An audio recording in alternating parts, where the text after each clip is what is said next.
There are days when the world feels overwhelming. The noise, the chaos, the news that never stops. It weighs heavy on your heart. You scroll through headlines, listen to voices full of fear, and feel your own strength slipping. You try to smile for your family, show up for your job, be okay. But inside, the anxiety builds.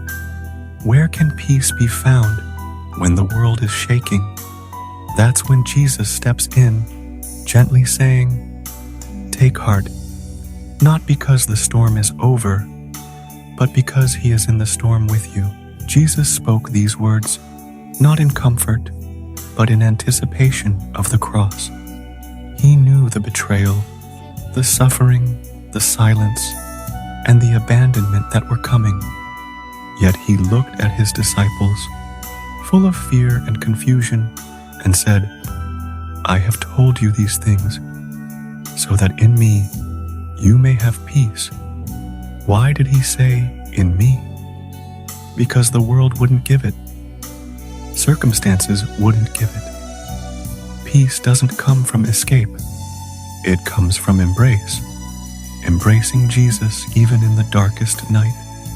And he continues, "In this world you will have trouble, not just inconvenience, trouble that tests your faith, trouble that breaks your heart, trouble that brings you to your knees." But the verse doesn't end there. He follows it with one of the most powerful sentences in the Bible. "But take heart, I have overcome the world." This is not just a promise for your future. It's a declaration of what has already happened. His victory is not pending. It's complete. To take heart means to grab hold of courage when fear is loud. It's not a once-a-week feeling. It's a daily discipline. It's waking up in a broken world and choosing to believe God's voice over the noise. When anxiety creeps in, when the headlines scream, when everything feels like it's falling apart, that's when Jesus says, "Take heart," not fake strength, not force a smile, but receive courage. Courage that comes from knowing the ending of the story. And the ending is this: He wins. God's peace isn't the absence of trouble. It's the presence of Christ within your trouble. This peace isn't breakable. It's not circumstantial. It held him through the cross, and it will hold you through your storms. Peace in Jesus means that when the world is shaking, your soul stands still. It means resting when the answers haven't come. It means trusting when the pain won't leave. It's choosing stillness when everything around you screams for panic. Jesus didn't say, "Take heart once you escape." He said, "Take heart right here, in the mess, in the waiting, in the loss." Fear has a voice. It whispers worst-case scenarios. It replays your failures. It asks, "What if God doesn't come through this time?" But Jesus speaks over fear, not with louder volume, but with greater truth. He says, "I am with you. I know the end from the beginning.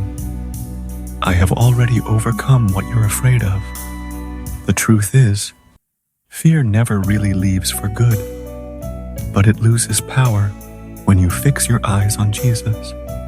His voice will always speak peace to the storm, and to your heart. We want rescue, but sometimes God offers revelation. He shows us who He is in the fire, not outside of it. Jesus overcame not by escaping suffering, but by enduring it fully.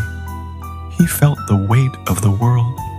He cried, bled, broke, and then rose victorious. That is the kind of overcoming He offers us. Not always the removal of pain, but the renewal of purpose. not always the answer we want, but the presence we need. So if you're walking through a trial, don't assume you've failed. Sometimes, walking through it with Jesus is the victory. This world is loud. It tempts us to believe that it's all there is. But Jesus lifts our eyes beyond what we see. He says, I have overcome this system, this pain, this cycle, this sin.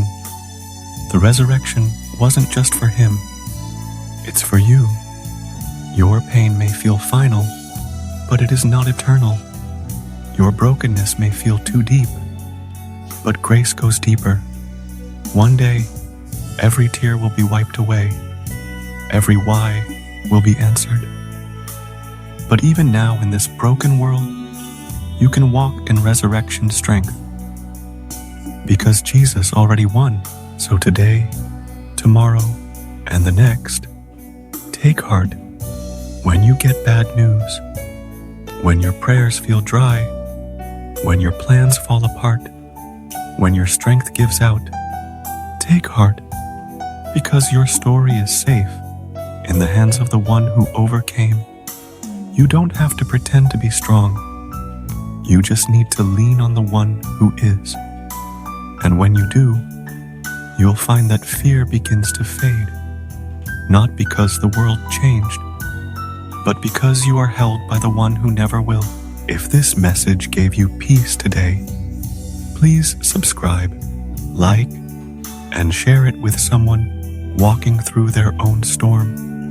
Jesus has already overcome, and with him, you will too. Take heart again and again.